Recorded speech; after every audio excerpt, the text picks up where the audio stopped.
जो रोज गाय को प्रणाम करता है और गाय की प्रदक्षिणा करता है तो भगवत प्रदक्षिणा का उसे फल प्राप्त होता है। यदि घर में गाय बंधी है और भूखी है और प्यासी है तो तुम्हारे सारे पुण्य नष्ट हो जाएंगे। गौ का बहुत बड़ा महत्व वर्णन किया गया धर्म शास्त्रों में। यहां तक कि जब कोई ऋषि नाराज होता था तो आगे गाय करके जाया जाता था तो क्षमा हो जाती थी। गाय को देखते ही वो क्षमा कर देते थे।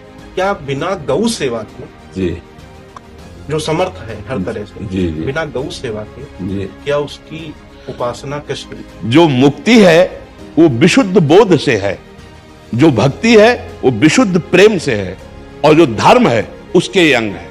हाँ, ये धर्म के अंग है। ये बात है। सतरत सा लोकान तारयति मम भक्ति युक्तो भुवनम पुनात तीर्थी कुर्वन्ति तीर्थानि। गंगा जी भी इंतजार करते हैं ऐसे महापुरुष का जिसका निरंतर भगवदाकार चिंतन चलता रहता है। गृहस्थ धर्म में जैसे है या जिनके पास बहुत अर्थव्यवस्था है उनको चाहिए कि गौ सेवा से बहुत जल्दी शरीर पवित्र होता है, हृदय भी पवित्र होता है और गोविंद भी प्रसन्न होते हैं।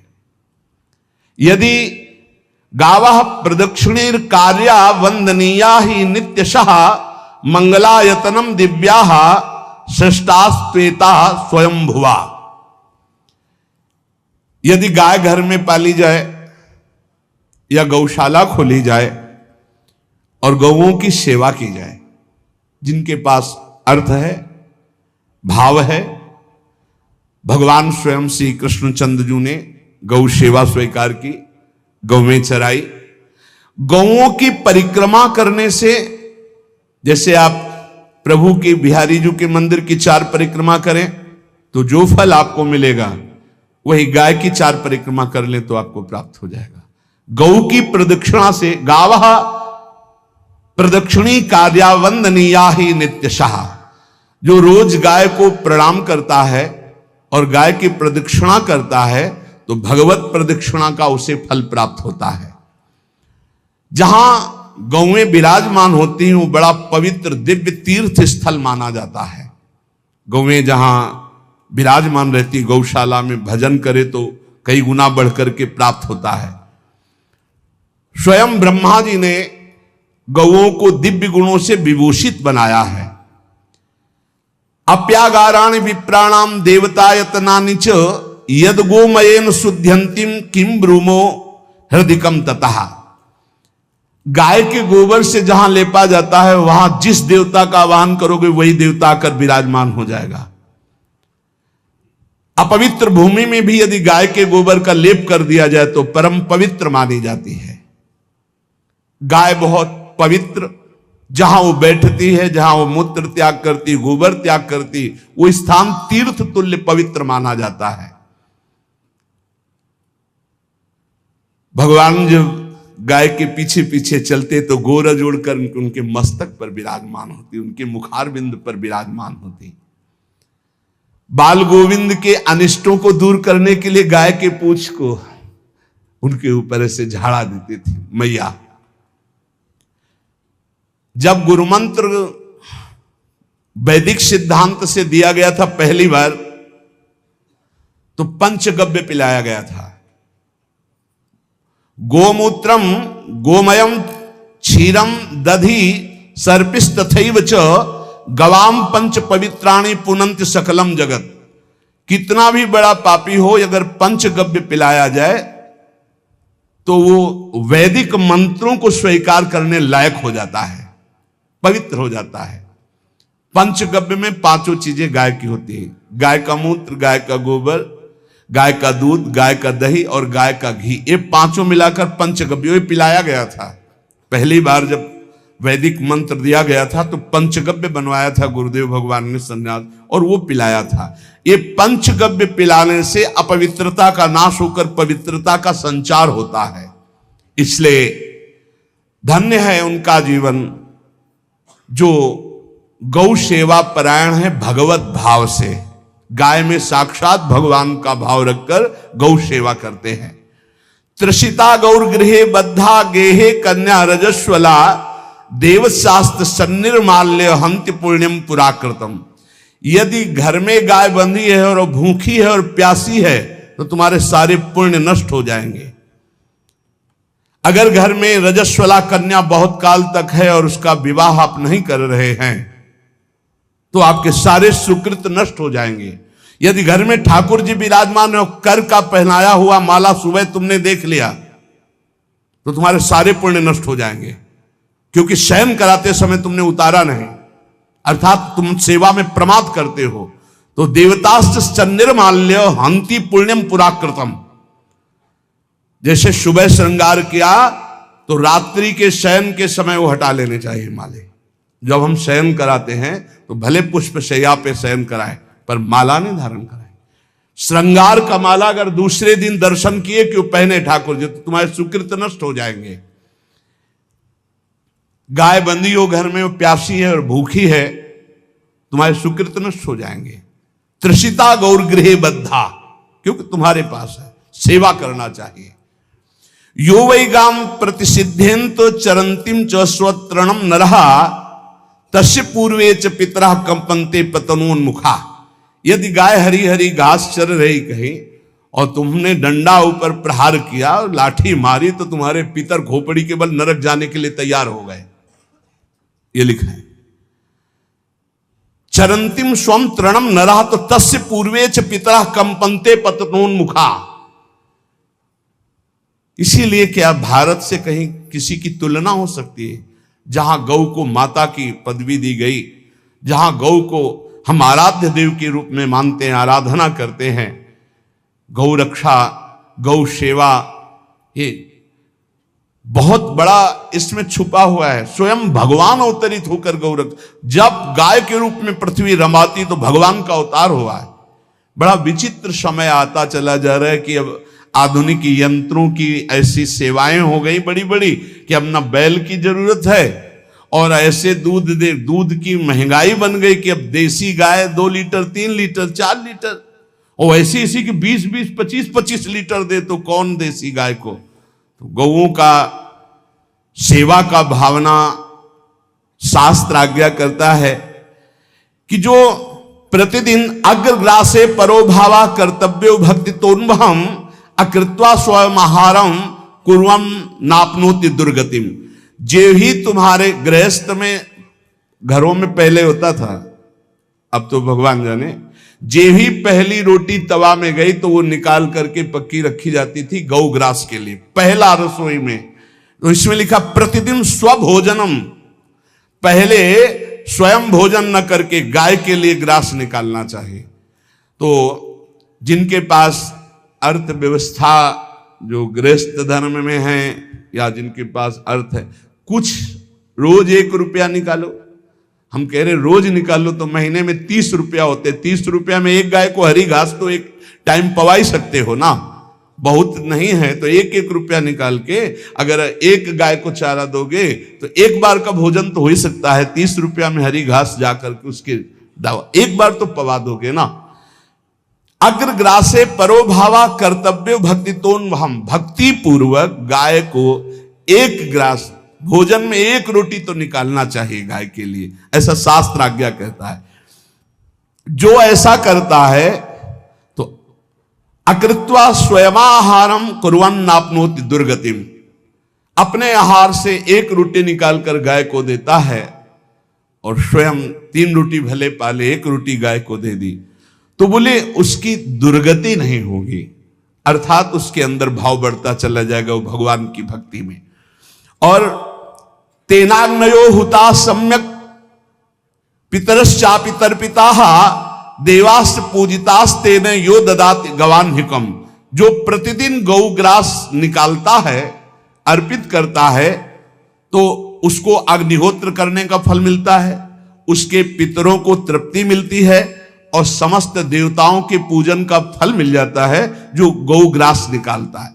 यो वै ताड्यते यष्ट्याधेनुम मर्त्यो विमूढ़धि, जो मूर्ख मनुष्य, जैसे अब गाय दूध नहीं दे रही, मार डंडे डंडे मार रहे हैं, इंजेक्शन लगा रहे हैं, ऐसे वैसे कर रहे हैं, उसको ताड़ना दे रहे हैं, तो बोले जो मूढ़ बुद्धि मूर्ख मनुष्य, यो वै ताड्यते यष्ट्याधेनुम मर्त्यो विमूढ़धि, वो गाय को लाठी से मारता है, डंडे से मारता है, हाथों से मारता है, तो धर्मराजस्य नगरेशा याति करवर्जिता।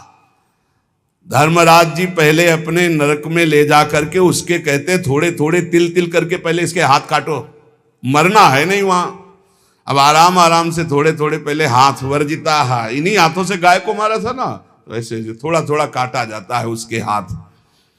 कर वर्जिता, उसके दोनों हाथ काट करके थोड़े थोड़े। यो वै दंसान वार्यति तस्य पूर्वे कृतार्थ कहा नृत्यंत सवादिस्मास्तरिष्यति भाग्यवान। जो गौ के शरीर को स्नान कराता है, गौ के शरीर को कीट आदि से मच्छर आदि से रक्षा करता है, और खूब अच्छा अच्छा पदार्थ गौ को, केवल दूध के लोभ से नहीं, ये हम गौ सेवा की बात कर रहे हैं। ये कि नहीं वहां 10 लीटर दूध देती तो हाथ फेरो, जब दूध नहीं देती है तो चारा भी ठीक से नहीं दे रहे, और उसके ये स्वार्थी हो, गौ सेवा का बात नहीं। वो दूध का लोभी केवल व्यापार की बात करता है। गौ सेवा का तात्पर्य है गौ सेवा केवल, खूब बछड़े को पिला दिया प्रसाद रूप से, जो दूध मिला उसका अपने सेवन की, वो बात तो अलग है।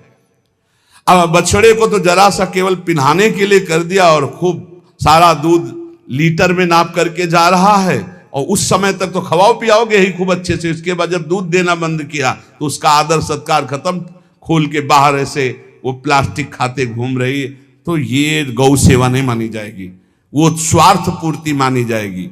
जो सदैव गौ सेवा करता है, उसके डांस मच्छर हटाता है, स्नान कराता है, पीठ में हाथ फेरता है, उसके पूर्वज जो पितर होते हैं वो नाच पड़ते हैं, उनका मंगल होना शुरू हो जाता है कि हमारे वंश में गौ सेवक पैदा हुआ, बड़ा भाग्यवान है, और वो गौ के द्वारा हमें तार देगा, ऐसा भाव। गौ सेवा हमारे सनातन धर्म में बहुत बड़ा स्थान गौ सेवा का है। पर एक बात ध्यान रखें, इन सब सेवा का फल है भगवान के चिंतन में निरंतर वृत्ति डूब जाए।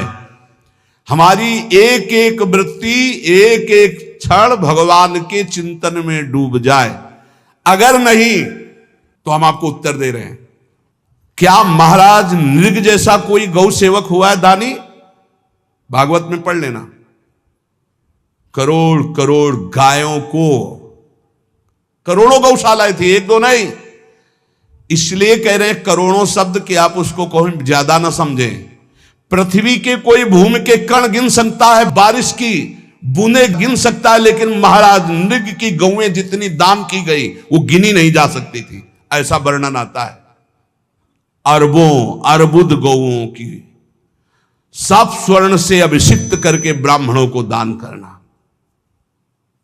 इतने बड़े गौ सेवक, इतने बड़े दान करने वाले, एक चूक हो गई, ना दान लेने वाले तपस्वी ब्राह्मण की गाय किसी अन्य ब्राह्मण को दान कर दी, और वो ब्राह्मण ने जब गाय देखी बोली मेरी गाय चुरा ली। बोले महाराज नृग ने दी। महाराज नृग से कहा मेरी गाय है, तो उनका गौशाला में आ गई होगी, आपको 10,000 गौएं देते हैं, आप अपनी गाय। बोले मैं प्रतिग्रह नहीं लेता।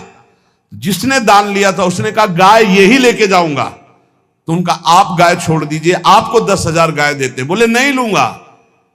बस अनजाने के अपराध ने गिरगिट बना दिया था, कुएं का गिरगिट।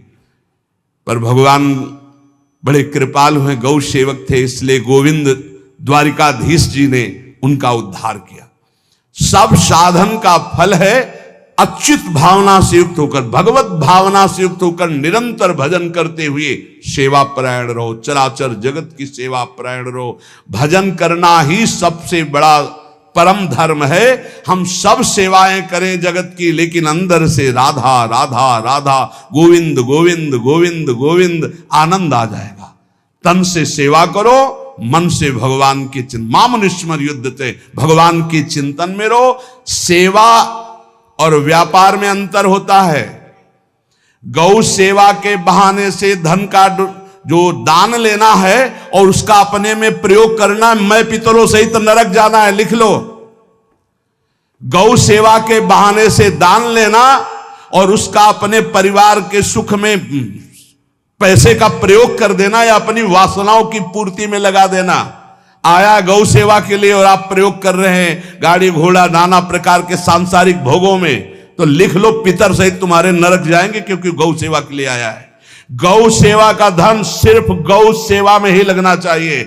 आप गौ सेवक है, दूध पान कीजिए, रोटी खा लीजिए, लेकिन गौ सेवा का अर्थ आप अपने वासनाओं की पूर्ति में, अपने मनोरंजन में या अपने मन के संकल्प भावना में नहीं पूरी कर सकते। गौ सेवा के लिए ही पूरी कीजिए। गौ के वास का निर्माण, गौ के भोजन की व्यवस्था, वो दूध दे ना दे, वो कैसी भी अवस्था में हो, उसकी सेवा परायणता, उसके लिए सेवक रखना, सेवकों को भी सुख प्रदान करना, लेकिन स्वयं कभी गौ के सेवा के लिए आए हुए धन का स्वयं के लिए भोग न करना और निरंतर भजन रखना, उसे परम पद की प्राप्ति हो जाएगी।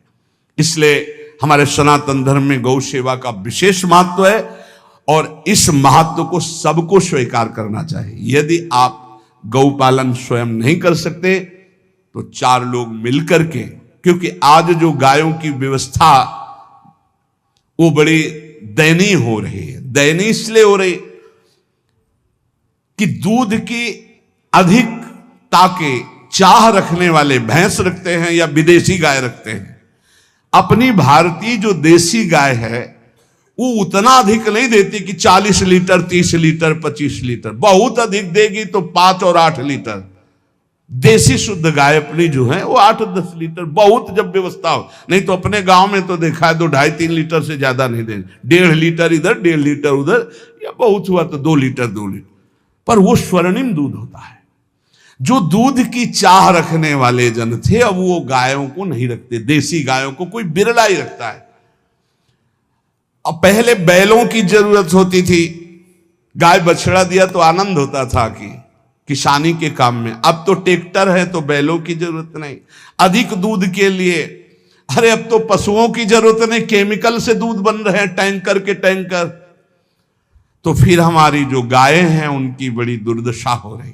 तो हमें चाहिए कि जो गृहस्थ जन हैं, धनी मानी जन हैं, या जिनके पास शरीर व्यवस्था, बौद्धिक स्तर सेवा परायण, अर्थव्यवस्था, वो थोड़ा 4 गाय की व्यवस्था करके उनकी सेवा करें, क्योंकि हमारे सनातन धर्म का स्वरूप है। जहां मां पदवी दी गई है गांव को, गौ माता कहा गया है। गौ में समस्त देवता विराजमान है। गौ का बहुत बड़ा महत्व वर्णन किया गया धर्म शास्त्रों में।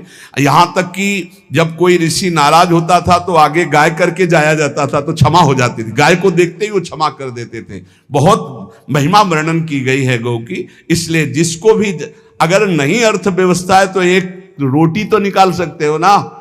तुम्हारी रसोई में रोटी बने तो पहली रोटी निकाल लो और आसपास जहां गाय बंधी हो तो उसको दे आओ जाकर, तो कम से कम धर्म का पालन हो जाएगा, गौ सेवा बन जाएगी। तो गौ सेवा, चराचर जगत की सेवा, भगवत सेवा, सबका फल है। फिर प्रारंभ में आ जाइए स्मृति। योगी हो तो चित्त की वृत्ति का निरोध करके परमात्माकार, ज्ञानी है तो चित्त वृत्ति का लय करके स्वरूप स्थित, भक्त है तो एक एक वृत्ति सावई मनः कृष्ण पदार विंदयो। भगवान के चरण में, भगवान के नाम में, भगवान के रूप में, भगवान की लीलाओं में। स्मृति अगर नहीं तो सब साधन अधूरा, और स्मृति तो हर साधन पूरा। इसलिए एक बार कमर कस लो, चाहे जगत की सेवा करो, चाहे जिस कार्य में लगे हो, तुम्हारी स्मृति प्रभु में लगी हो। स्मृति के बिना हम जीवन का कोई महत्व नहीं समझते। स्मृति विहीन जीवन सब व्यर्थ। इसीलिए उन परमहंसों के चरणों में स्वयं भगवान चरण रज लेने के लिए पीछे डोलते हैं, जो निरपेक्षम मुनिम शांतम निर्वैरम समदर्शनम अनुब्रजाम्यहम नित्यम पुयत्यंगुरेण भी। ना कोई प्रतिज्ञा, ना कोई चाह, ना कोई इच्छा, निरंतर भगवदाकार वृत्ति, निरपेक्षम मननशील, द्वंद्व विमुक्ता, जो शांत हैं, जो किसी से वैर नहीं रखते, भगवदाकार वृत्ति, उसी मार्ग के आप पथिक है। सर्वतो भावेन, अपने मन को समेट लो धर्म और कर्म दोनों से, और साब त्यज लोक धर्मान, और परम धर्म का सेवन करते हुए समस्त चराचर जगत को भगवत स्वरूप निरखते हुए इसी जन्म में परम पद को प्राप्त हो जाओ। सत्संग का सार हमारा शरीर है, इससे सेवाएं बने। हमारा मन है, इससे चिंतन बने। हमारी वाणी है, इससे लीला गुण का गायन करें। और हम स्वयं परमात्म अंश हैं, परमात्म स्वरूप है, ऐसी ठसक बनी रहे, जीवन मुक्त ही हो। स्वार्थ को लेकर किया गया धर्म रंग नहीं लाता। निष्काम किया हुआ छोटा सा भी धर्म परमार्थ की ऊंचाई पर चढ़ा देगा। ध्यान रखना, परमार्थ की ऊंचाई पर चढ़ा देगा। इसलिए निष्कामता सब सोहित, निष्कामति। श्री वृंदावन विश्राम श्री राधा वल्लभ लाल को हृदय ध्यान मुख नाम। महाराज जी बस जी क्या बिना गौ सेवा के, जी जो समर्थ है हर तरह से, जी जी बिना गौ सेवा के जी क्या उसकी उपासना कृष्ण उपासना चित्त की वृत्ति का निरंतर भगवदाकार करना